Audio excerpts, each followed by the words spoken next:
Hey y'all, I am going to record a Photoshop demo for you today. A lot of you have talked about doing Photoshop for your final, some kind of Photoshop. Maybe you're doing collage, or maybe you want to add some color to things.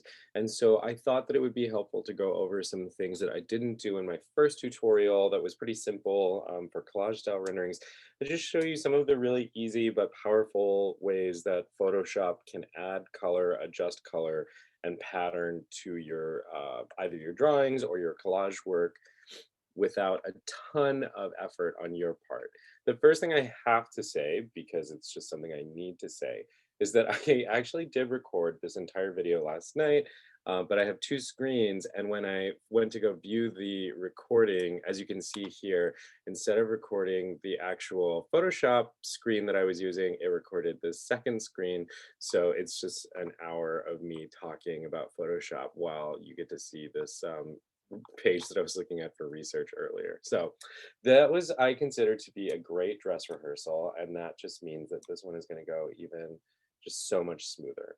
So what you're looking at here in my Photoshop window is a pencil drawing. So this is a pencil drawing that I did in the fall for the Black Playwrights Reading Series production of Wine in the Wilderness by Alice Childress.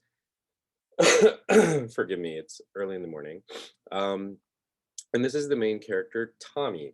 So just like what we've done in class, this is a pencil drawing done with a number two pencil on sketch paper. Now I scanned this in my scanner and then imported it into Photoshop. But even if you have taken a photo of your drawing and brought it into Photoshop, or you already have a collage, I think the things that we're going to talk about today can still be very helpful. So the first thing that I'm going to do is just kind of get this arranged, like we've talked about before. So I used command apostrophe to as a shortcut to bring up my grid, and then I want to just like find a good looking size and spot for Tommy. Let's say that's good. Okay, so now I have my drawing layers. So I think I want to talk about just some of the very simple brushes that you could use to add color. So we haven't really done any kind of color addition here, but let's just imagine that you want to add some color to the skirt. So I'm going to go to the left-hand panel, and under the brush, I'm going to make sure I'm in the brush tool up here in the tools. I have a lot of other brushes that I have brought in. You can actually get a lot of brushes for free, but the simple brushes that come with Photoshop actually can do quite a lot very simply. So I'm going to select this hard round brush, make sure that I'm in the hard round brush. And this looks like an okay size for what I'm going to do. And now let's try to find a color. So I'm going to move to the right here and try to find a color for this skirt that feels good to me.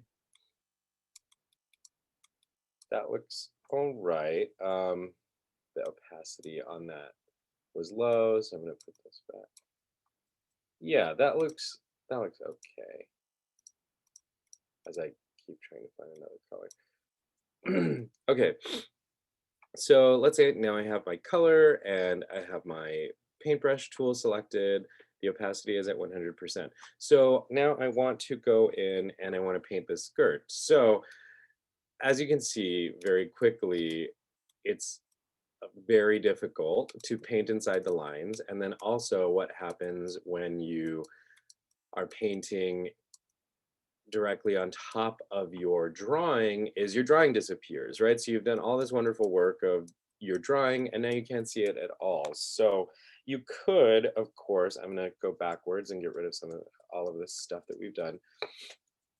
You could, of course, choose a much smaller paintbrush and like do all of this little stuff like this, but that seems like a nightmare and I would not suggest doing that. Um, and the other thing that you don't want to do is lose your beautiful drawing, right?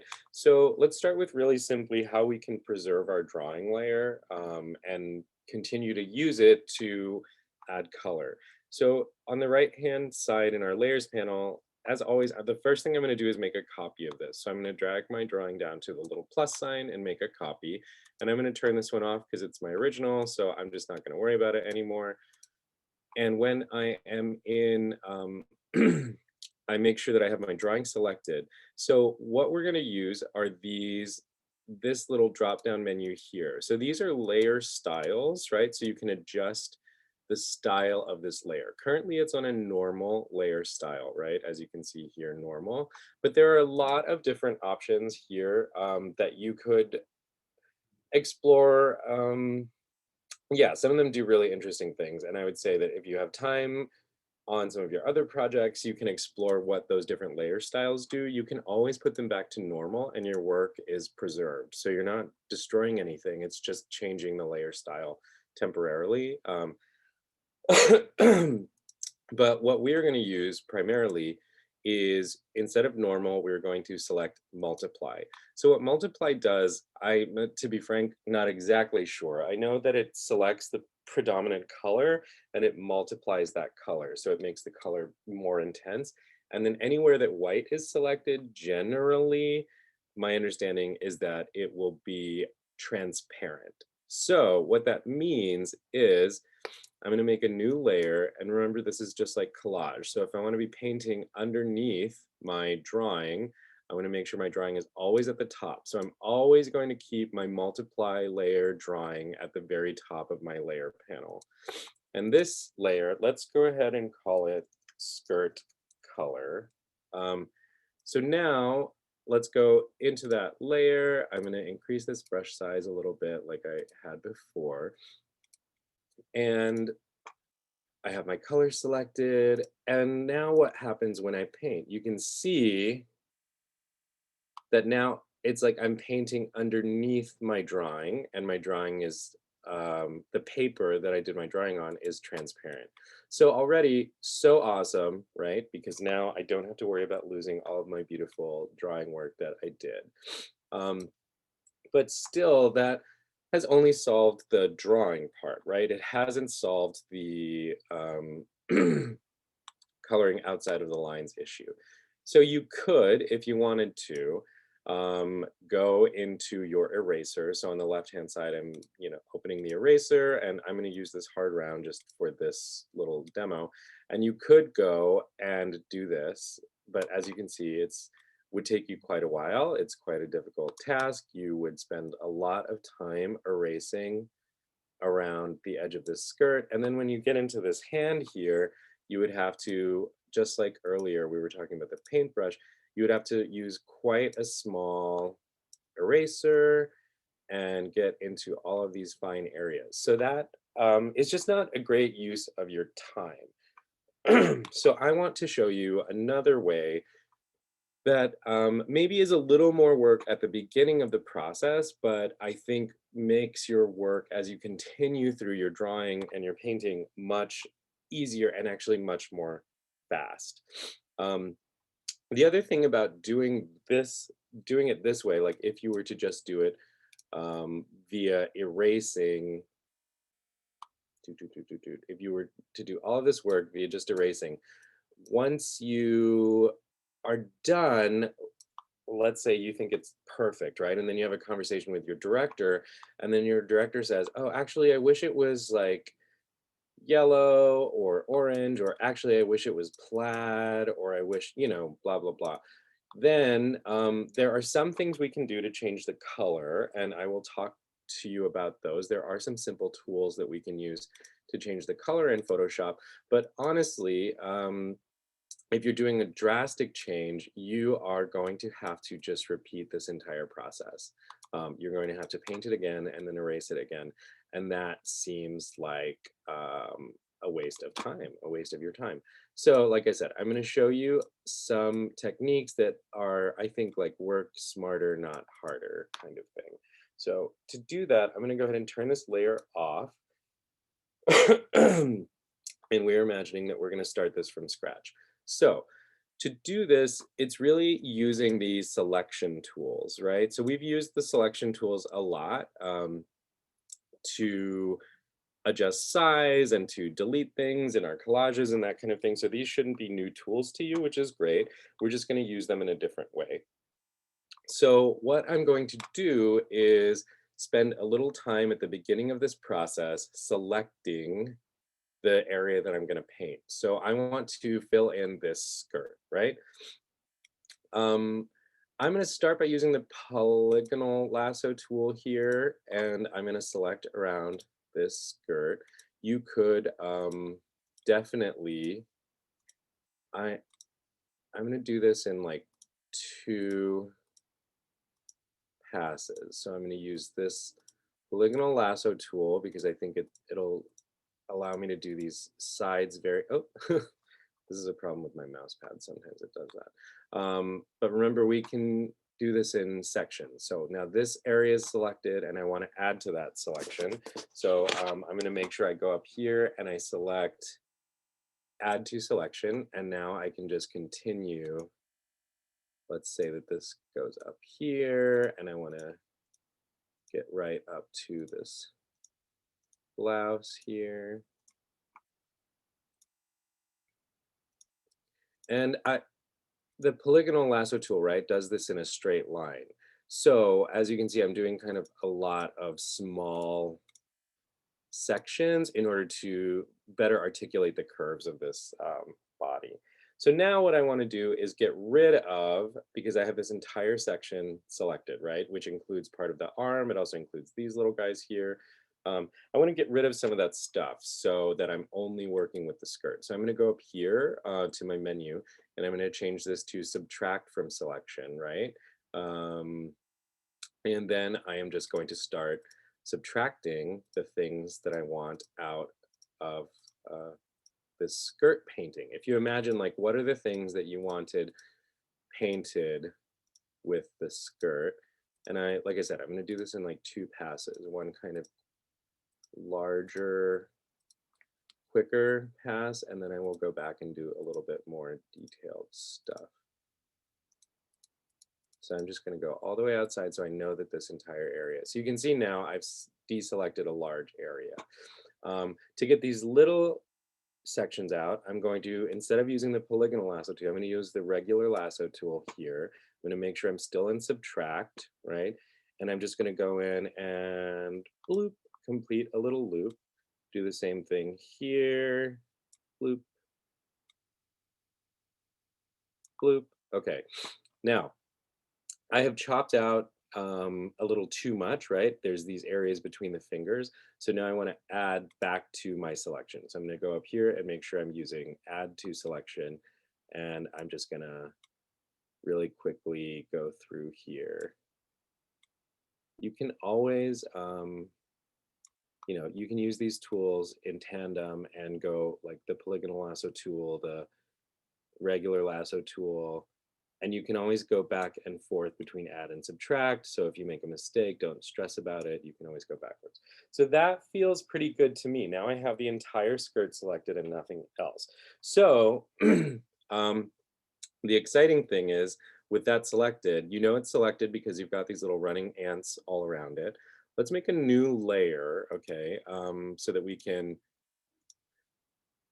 I can show you this new technique. We'll call this skirt color 2. So with the skirt selected and I'm in my skirt color 2 layer, let's go back to my paintbrush.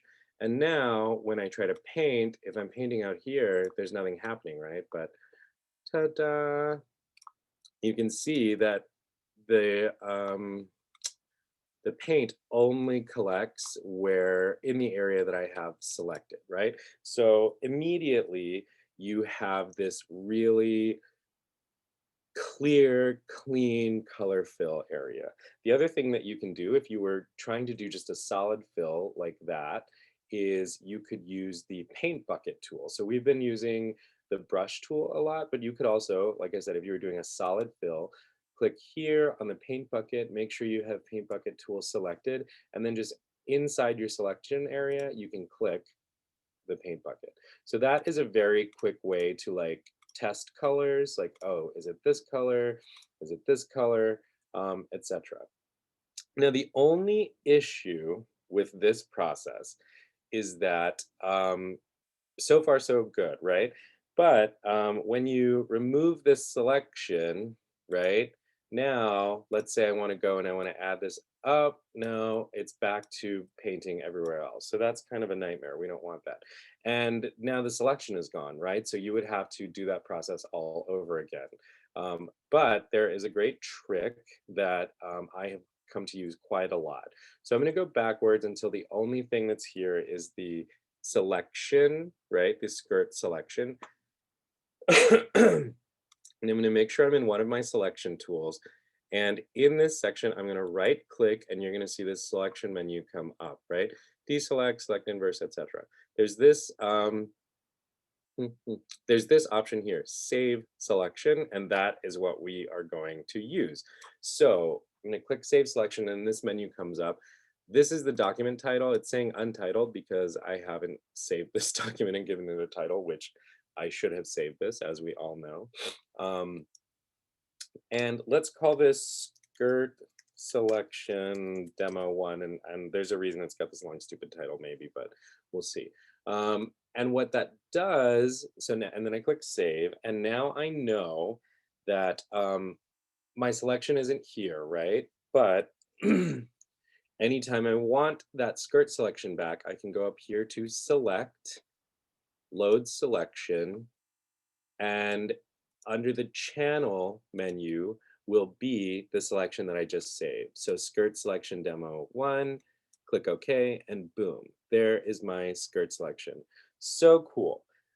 One word of caution about saving selections. So it saves them exactly where they are on the page on your canvas. So for example, if later or if you accidentally move your, oh, let's see, if you accidentally move your drawing or you decide actually like I want them positioned here and I want this like this or whatever reason, now when you load the selection, select, load selection, skirt demo, okay, it doesn't follow the drawing, it stays where it was on the page, right? So that's something that you want to be conscious of is that you don't want to save selections until, I mean, it could be part of your process, but you don't want to save your final selections until you have your figure exactly where you want them to be, right? So with the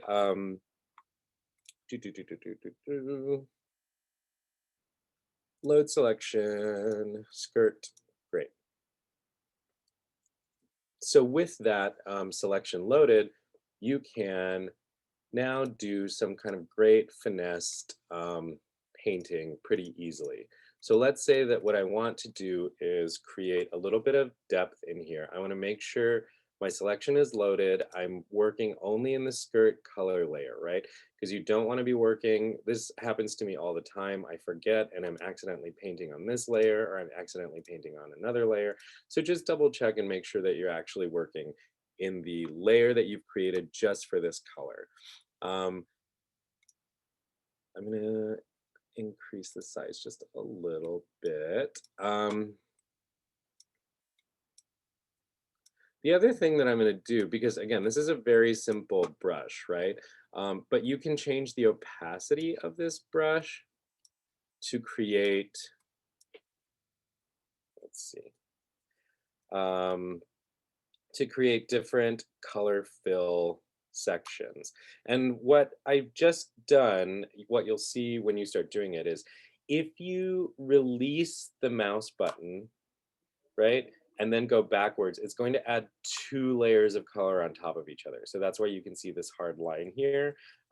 But if you don't release your mouse button, what it's going to do is fill the entire space with the same amount of color, right? So you don't have to worry about lines or anything like that. Now, let's say I want to create a little bit more gradient, like because I always want to create a light and a dark side.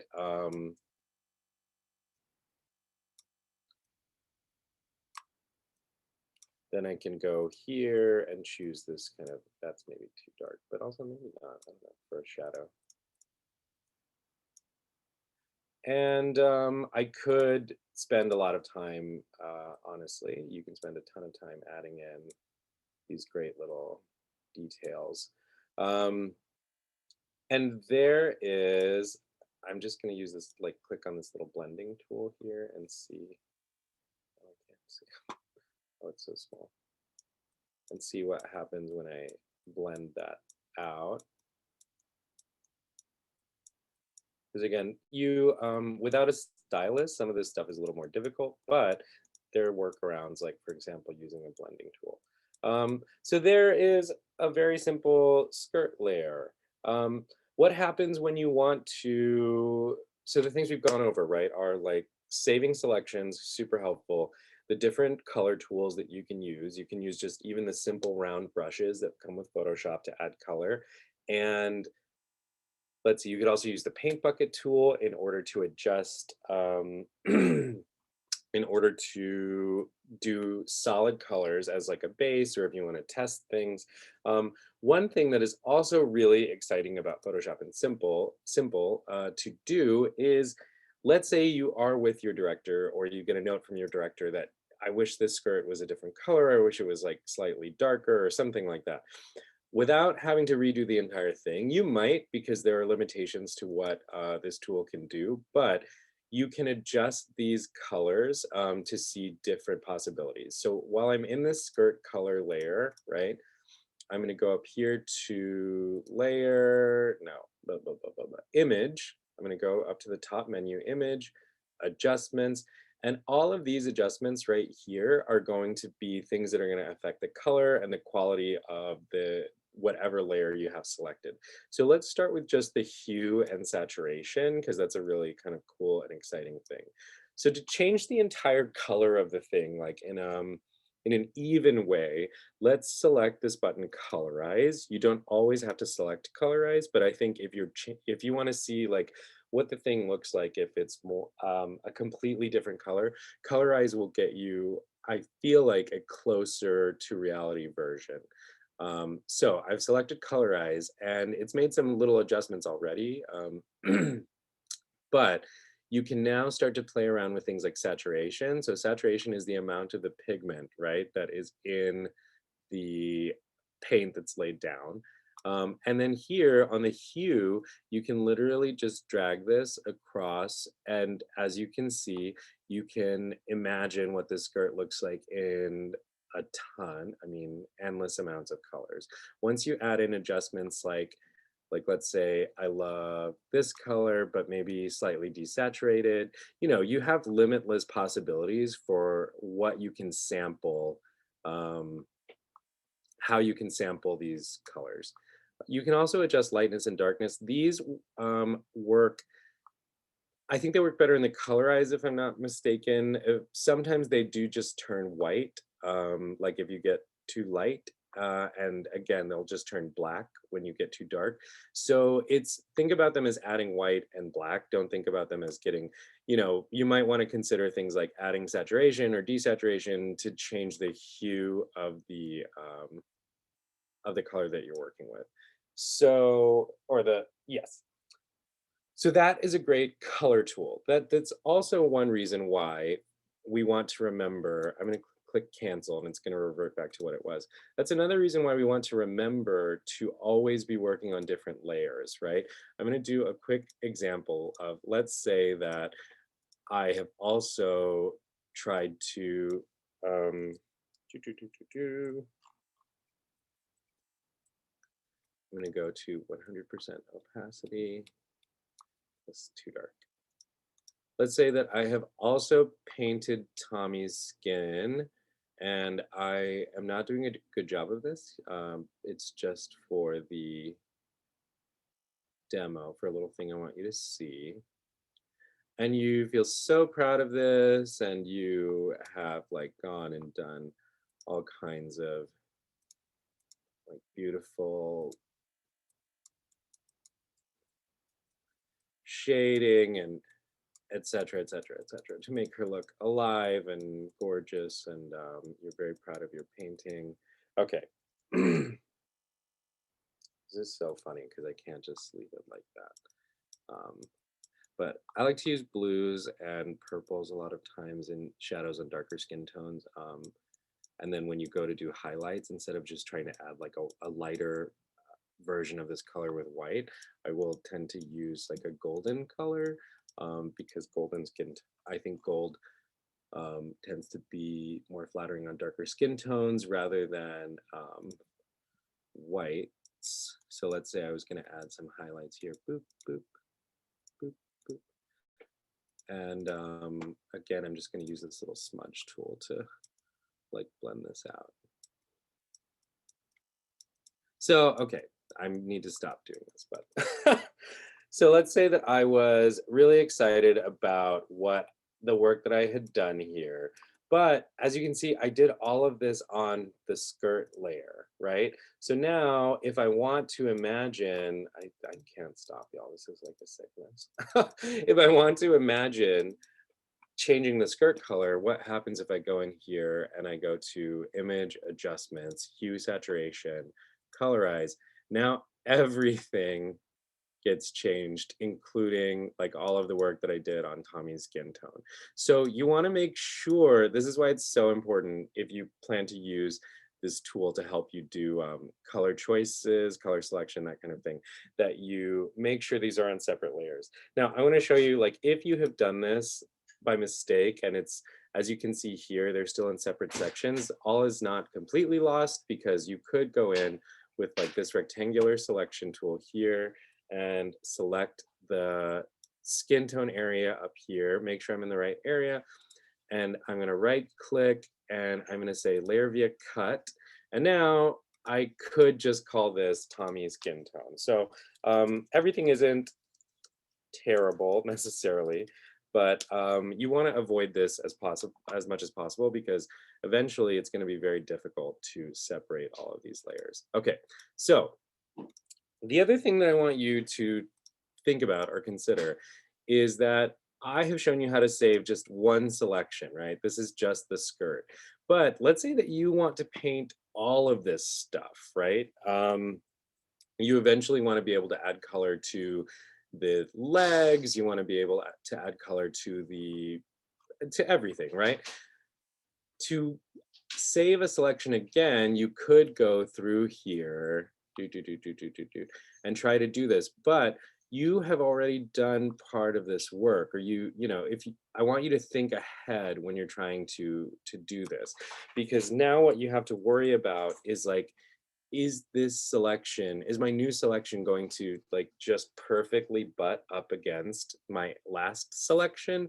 Because if not, then what is going to happen is you're going to end up like covering some of your work, right? Which is like not ideal. You've done all of this work, and you want to make sure that, like, see, we've lost part of this waistband, and it would take a very long time to go through and like make sure that I have selected every tiny section perfectly. So if you are considering painting the entire figure, I want to talk to you a little bit about how I do that process, right? It's just a little bit different in how you start, as opposed to selecting just a small section first and starting to paint. It's a process of selecting the entire figure and then working backwards in order to make sure that all of your individual selections butt up against each other perfectly, and you don't end up with any gaps or any missing areas in your selections. So in order to do that, I'm going to use a different kind of selection tool than we've used so far. So I'm going to go up here, and instead of the lasso tool and the polygonal lasso tool, I'm going to use the magnetic lasso tool. So I think the magnetic lasso tool is a very handy thing for exactly what I'm going to be doing, and for some other things.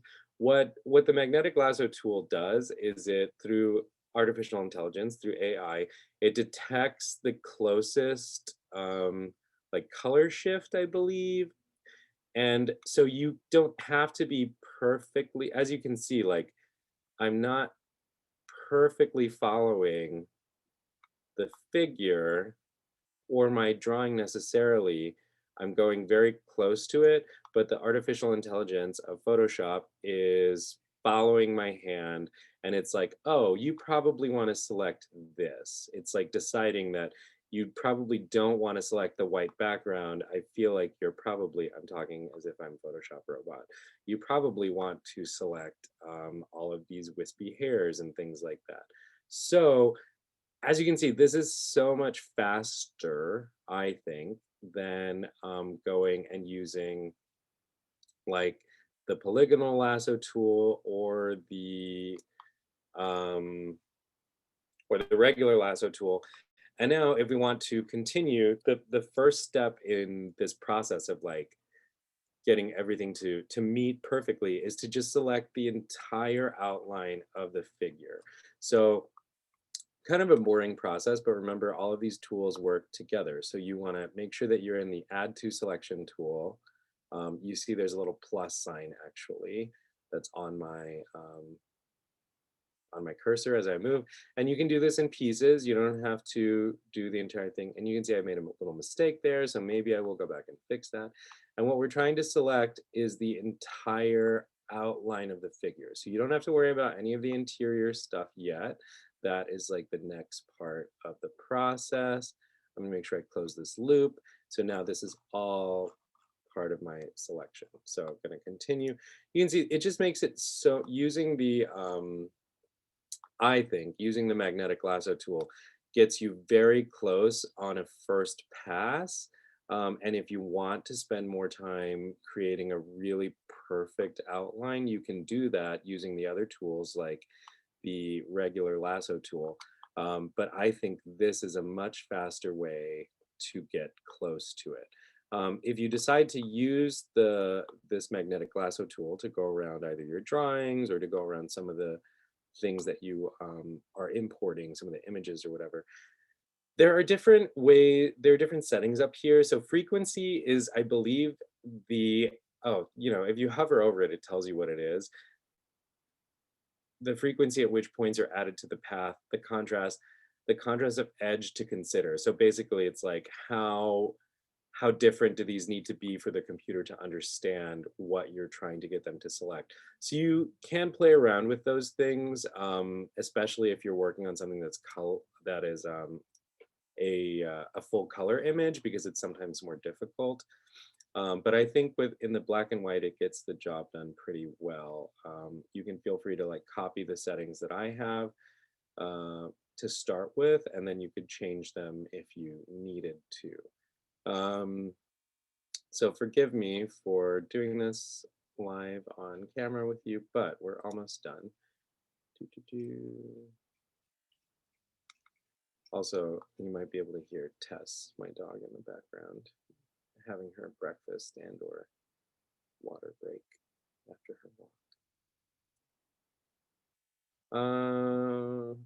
So close. Okay, great. So I feel pretty good about that. There are definitely some areas that I would clean up, but I think for the purposes of our demo, this is good. So now I have the entire figure selected, right? So while the entire figure is selected, I want to save selection. So I'm going to right click inside the figure, save selection. And here under name, I'm going to do Tommy full figure. And I'm going to hit OK. Here's what I'm going to do also is save this so that this isn't, because I should have done this already.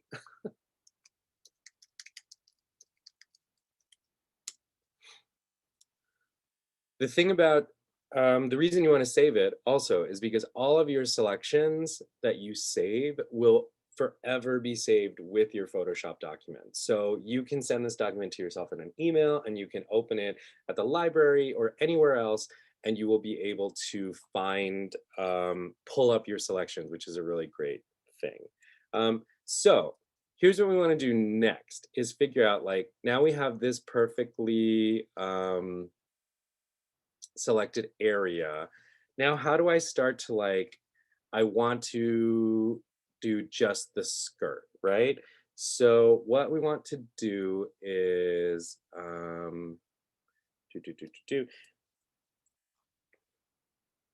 make sure.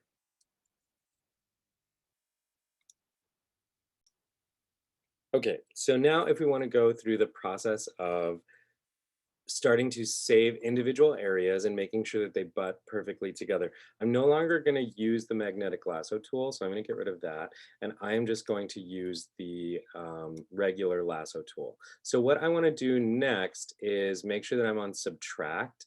So I have her whole figure selected and that's already saved. So I know that I can always bring it back if I need to.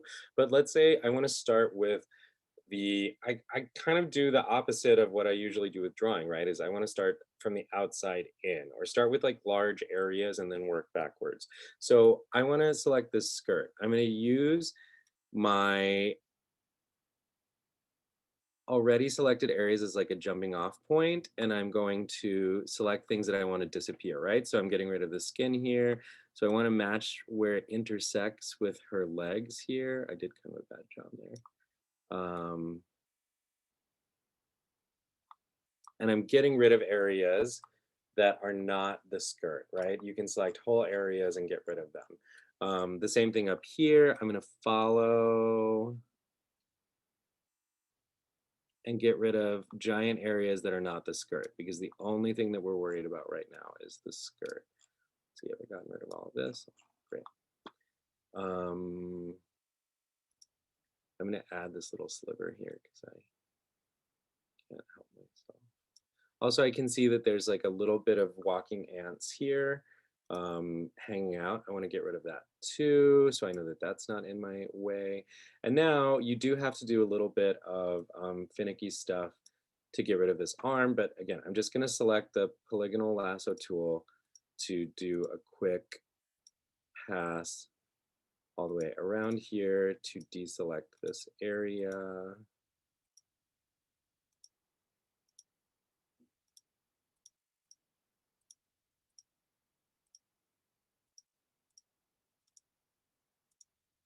And again, I want to find the place where they intersect, right? And I want to make sure that I'm like creating a nice intersection with the skirt and the arm there.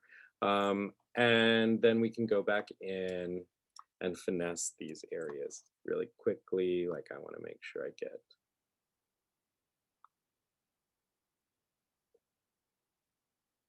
that in my skirt color. Let me make sure I get this in my skirt color. Let me make sure I get this. Okay.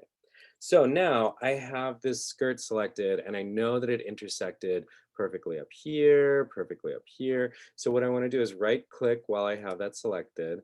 And now I want to save selection. So this is where I said earlier, I made this original one that says skirt selection demo one. We want to pretend that I never did that, right? Because we're starting over. So instead of saving it as full figure, let's save this as Tommy skirt. And we're going to save that as a new channel. Great. I'm going to get rid of it and show you how you can now use the other tools in load selection. So select, load selection, and we're going to bring up the entire figure. Boom. So now I know she's selected. So now let's say I want to go and select maybe the blouse next, right? But I know that I want it to intersect perfectly with my skirt. So how do I do that? Well, I'm going to go to select, load selection, and I just did that work of finding the skirt here. So I'm going to select Tommy's skirt. And here, instead of new selection, I'm going to choose subtract from the selection. And so what it's going to do is take out the skirt, right? And so I know that these walking ants are running exactly along the line that I chose earlier. So if I want to save the blouse, now I can just do this process again of like getting rid of things that are not the blouse. So I'm going to use my lasso tool to get rid of that. Go in here, select around the neckline. Again, we can do this in sections. You don't have to do it all in one piece, which is great. I always find that to be such a relief to me. And this is where, remember, we want to like make sure that it intersects with the hair nicely, with Tommy's hair. Okay. And now we have to get rid of this arm also. So let's do.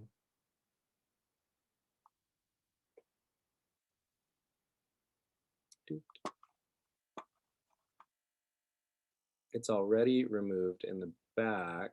Um, so we just have to add to that so that we're saving this little back area of the blouse that we can see.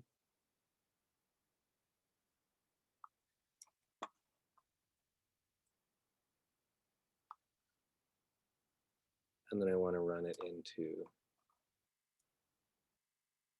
the arm and get rid of that. So now, as you can see, I have just, oh, I have just the blouse area selected. So now I'm going to right click on that, save selection, Tommy blouse. I'm going to make sure I save this file again. Okay. This is what I mean when I say that I think that it definitely takes a little longer to do this work at the beginning, but I think it saves a lot of time later. So let's go to load selection, Tommy full figure. Okay, so now maybe I want to work on, I want to select just her skin, right? So load selection, and now I'm going to get rid of everything that's not her skin that I've already done. So I know I can get rid of the blouse, subtract from selection, boom. I'm going to get rid of um,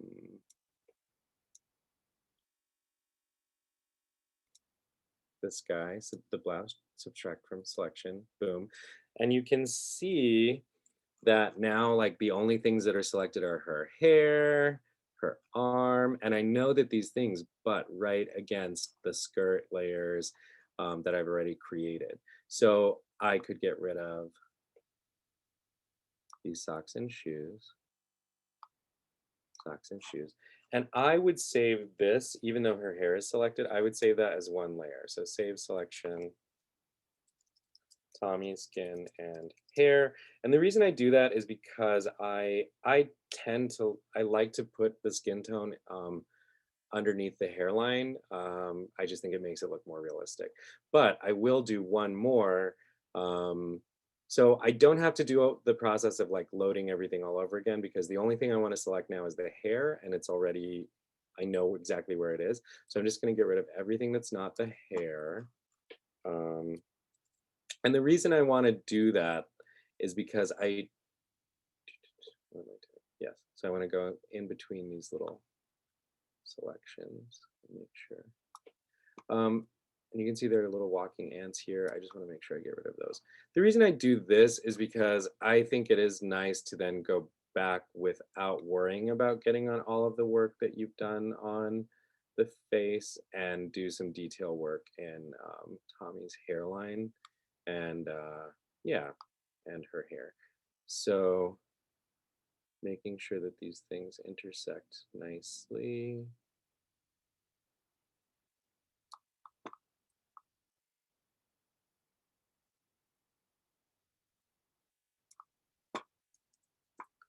Great, and I'm gonna save that final thing, save selection as Tommy's hair.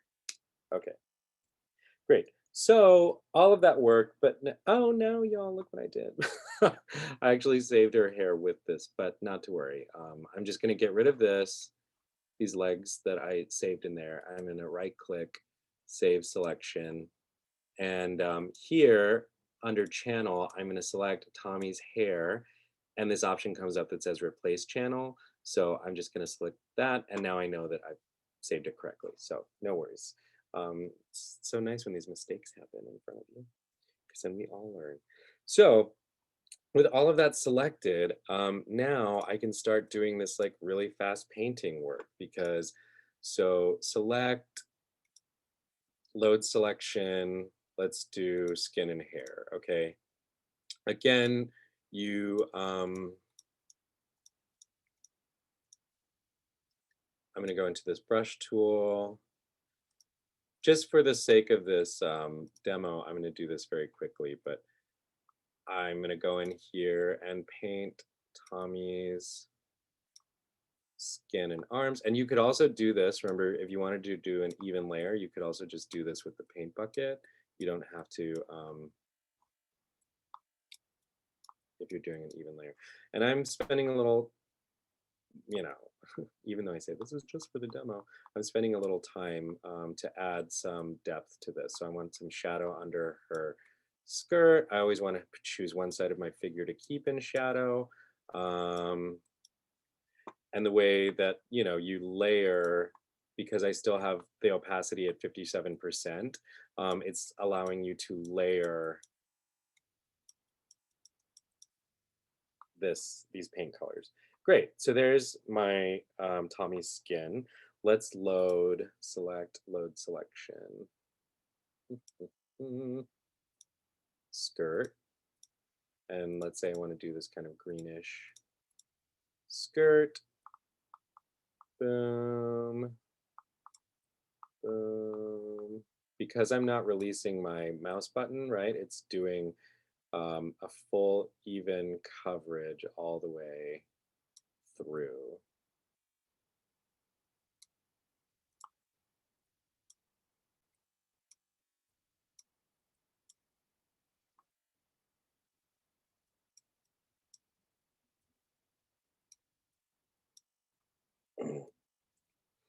Now let's do the load selection, blouse. Cool.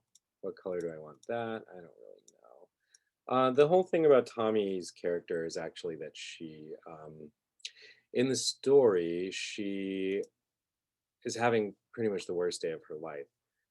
Um, oh, also, you know what I just realized, y'all? I'm doing all of this in the same layer. So exactly the thing that I told you to not do is what I have done. So if I wanted to change any of these colors now, I would have to go. Oh. So let me make a new layer. This is so hilarious. Again, what a great example of exactly what I told you not to do. So I should have been saving these as like skin and blouse and skirt. I've only done 3, so it's not that bad. But so I'm going to make sure I do this in the blouse layer. The thing about Tommy in this play is that she is having the worst day of her life. There was a race riot in the neighborhood that they live in, the play set in the 1960s, and Tommy's apartment building was burned down, and she's like dealing with the confusing feelings of like being a black woman herself. And then, I mean, she's not confused, I'll say this about the story, being a black woman herself and blaming all of her neighbors, all of her black neighbors, for burning her out of the building. But she meets during this process, she meets a man, and there's kind of a romance. And it's an incredible story of like discussing class and the intersection of class and race and racism. It's an incredible story from the 1960s by Alice Childress. So I highly recommend, if you haven't read it. Wine in the Wilderness is great.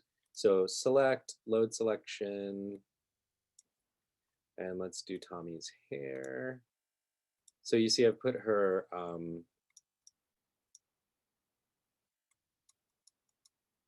skin tone like underneath her hairline, and I just think that that adds to the color depth of this. You don't have to paint everything. That's one thing that I, tend to overdo, to be honest, is I always paint everything. But I also kind of love that. Yeah, I've always liked the look of like graphic drawings or like drawings like this. I don't know. That's always been my thing. So the last thing I realized that I haven't done is saved a selection for her shoes. But because we've saved all of these other things, there's a really easy way to do that. So I'm going to load the selection of her full figure, right? Which I know is going to include her skin and shoes. And then I'm going to load the selection, select, oh, load selection, Tommy's skin and hair, and I'm going to subtract it because I do remember I took the shoes out of that. So now the only things that are selected, right, are, you can see the shoes are still here. So I can just get rid of, let me save this, maybe that will help because my Photoshop is being a little bit cranky right now.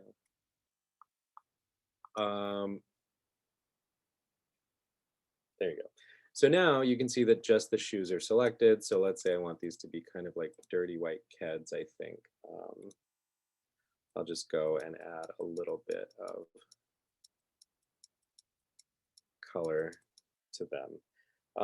And there is my figure. The other thing really quickly is like select, load selection, full figure. If I wanted to do background work, I know that I can just add a layer way down here, right? And with a very large brush, maybe I want to use like this more soft round brush. That might be better. And, just like we've talked about in class, let's choose like a mood or something trying to evoke the mood of this show. Oh God. And with the full figure, let me go backwards. With the full figure selected, I can right click in here, select inverse. So now everything except Tommy's figure is selected. And I can go in with my paintbrush and like if I wanted to put in a bit of a horizon line, if I want to go in and add some of this, a little bit of just like, a little halo kind of thing. The opacity on this is still pretty low, so you could play with that, of course, if you wanted to. And then you could play around with blending tools to see how you might be able to adjust or allow that to be a softer edge. There's going to be a little bit of a lag while my computer like figures out how it wants to do this. This is what happens when you're trying to like use Zoom and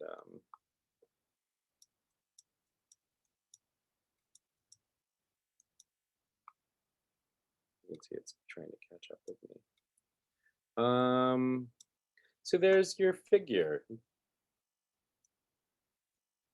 The last thing that I want to show you is how you can maybe incorporate some actual fabric research into something like this, which I think is very exciting. I tend to not do that for no reason really. So I think I am excited to show you like a little thing that I've worked out for you here. So let's do that next. So I wanted to talk to you about how you could take some of these, maybe you want to find some real fabric and bring them into this rendering. So I have just like, if I wanted this skirt to be a plaid, here's a quick Google search. I typed in green plaid fabric. Make sure that under tools, you've selected large images only, right? Because we want to make sure these are big enough to actually manipulate here. So I really love this kind of this diagonal plaid here. This is when its fabric is on the diagonal like this, we say that it's on the bias. So I'm going to save this image because I want to use it in my drawing, and I'm going to just drag it directly onto my drawing. It's probably going to take a second because my Photoshop is very angry with me right now for having so many things open. I'm going to bring it to the top. Actually, I'm going to bring it all the way to the top. Now, remember, when this little icon is here, it's because it is still a vector image and we need it to be a raster image. So I'm going to right click on that and select rasterize image. And then I want to shrink this down. So I'm going to hold my shift key. I'm going to select the move tool up here, use one of these corner icons with the shift key selected. And this pattern, this is getting wonky because that's also what happens when you're doing too many things at once while Zoom is running. I'm lowering the opacity so that I can see my drawing and my figure underneath, because I think you could mess around with the scale for a very long time. But I think I'm just going to shrink this down kind of to the smallest it can be while still having the skirt visible there. So I could just cut this out and leave it like that. But I think we can combine some of the tools that we've already used in this class to make this feel a little bit more realistic. So for example, I think what I will do with this one is under, let me see, edit, right? We're gonna go to transform. You could also just right click, but I wanna make sure we do this via the menu so you can see. edit, transform, and warp, and it's going to bring up your dots here where you can pull and drag this fabric. And so what I want this, instead of being a flat piece of fabric, I want it to like, I want to imagine that it's kind of hanging and draping around her body a little bit. So I'm just going to pull and drag this pattern um, around her. Also, the front, she's in perspective a little bit, so I want maybe the front of this to be a little more squished than the back. You don't have to do a ton of this, but I think adding just a little bit makes a huge difference in terms of how real or not real this looks. I think that looks pretty good. And now what I can do, because we've done all this work of saving selections, is while I'm in this layer, let's call this skirt plaid layer, I'm going to select, load selection, Tommy's skirt. Okay. And what I want to do is get rid of everything except the skirt. So I'm going to right click, make sure I'm in one of the selection tools, and I'm going to right click, select inverse. Again, make sure I'm in the plaid layer so nothing else gets deleted. And then I'm going to hit delete, and boom, you have this cute plaid skirt, which I feel like is just basically magic. I've just like done a magic trick for myself. I'm so gagged. And then if you wanted to adjust this, you could paint on top of it using some of the tools we've already talked about, or you could just go back to layer, image, adjustments, hue, saturation, and maybe all I want to do is like desaturate this a little bit, I think, because I want it to look a little bit sad. I think my whole vibe with Tommy in this moment is like she grabs some things that don't match, and I want her to look pretty, but also like pretty in this way that I don't know. She needs to look a little bit sad. That's kind of the whole purpose of this costume. I think that looks pretty good. And if I wanted to, I could create another layer. Select load selections. Because the last thing I might want to do is I'm going to load the skirt. I'm going to select load selection. I'm going to add to that the blouse, add to selection here. Okay, so now I just have the clothes selected. Maybe I want this to feel a little bit more distressed, right? So I can go in my paintbrush tool. I have a soft brush, which is good. Maybe this needs to be a little bit small, a soft round brush, which is good. And then let's choose just like a dark kind of brownish green and maybe add to some of this. Maybe she's got a ring around her neck a little bit. The reason I'm doing this like all in one and on its own layers, because then, I mean, you can do this, definitely you can do this individually, but I think now I could call this like distressing layer, which is what I'm going to call it.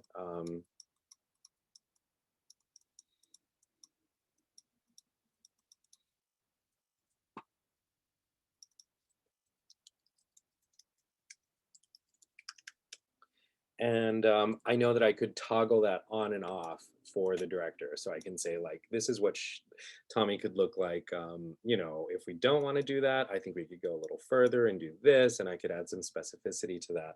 But hopefully this has been helpful for you. Just a reminder, that what we've done is dealt with like selection tools and how to better use the selection tools to manage our time.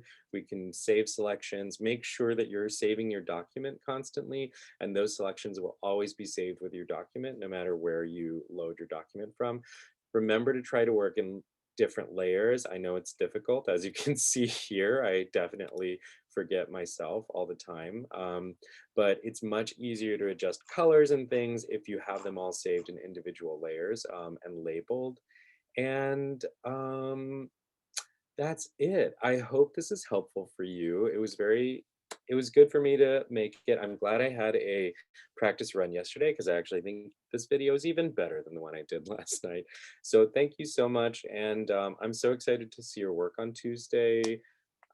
You all have done such incredible research and I just could not be more proud, and I'm excited to see your finished product. So I hope you have a good weekend and I hope you do some strong work. Bye-bye.